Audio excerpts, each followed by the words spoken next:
Sequoia Automobile here. So this is how to replace your front brake pads on any of the Toyota Tundra, Sequoia, Land Cruisers, GX 470s and all that. Make sure you jack your car with your jack stand. Do not go into any underneath the car without having the jack stand. So right now I'm prying out the hubcap. You can use like a plastic trim tool to so that you don't scratch the rim. But I know what I'm doing, so that's why I use the pry bar. So right now we're taking off the tires, the lug nuts. We're gonna take out the lug nuts.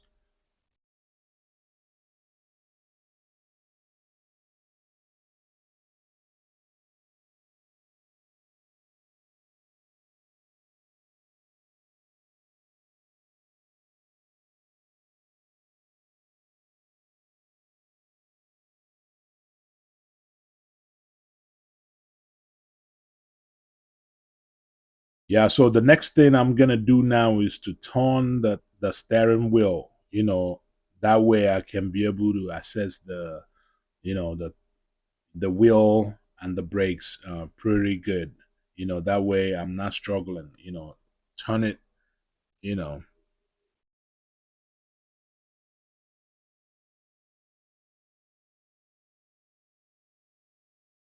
yeah, I'm setting up the tire that way I can see.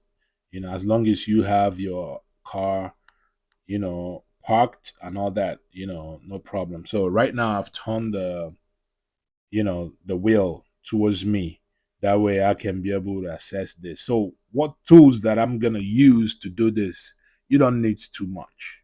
Doing all these breaks, you don't need too much. So all you need right here, I mean, I'm super sorry on this video because I didn't know the sun was, facing there. So what I'm doing now is just the two pins that I'm taking off, that holds the rod that holds onto the brake pad. There's a pins that I'm taking off, you know.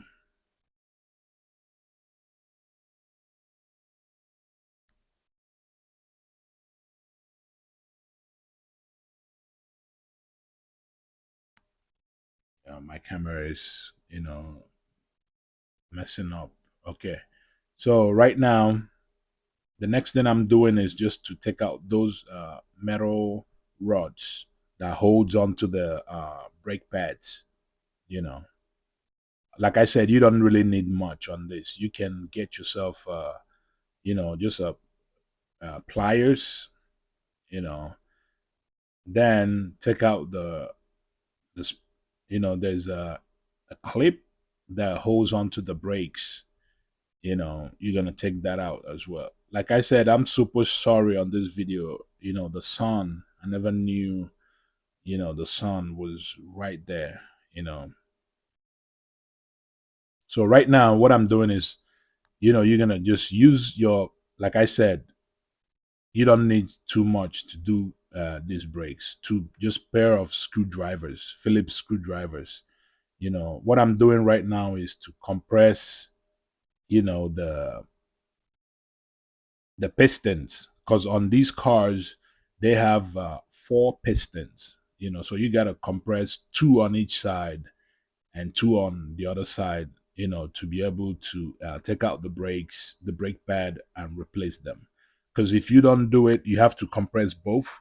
If you don't do it that way, while you're trying to compress one, the other one is going to be shooting out. So what's your best option here is to, pry both of them at the same time. So the brake pad is out. So I'm gonna put in, because the new one has more, you know, has more gauge on them. So what I'm doing right now is to put in there. That way I can use it to push in the pistons more. You know.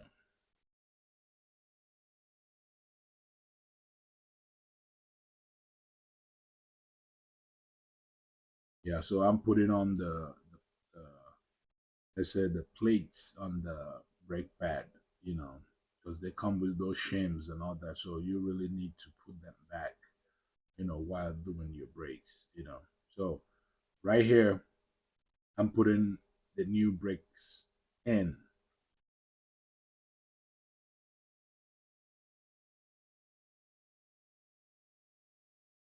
a little bit, wiggle it a little bit. So what I'm trying to do here is to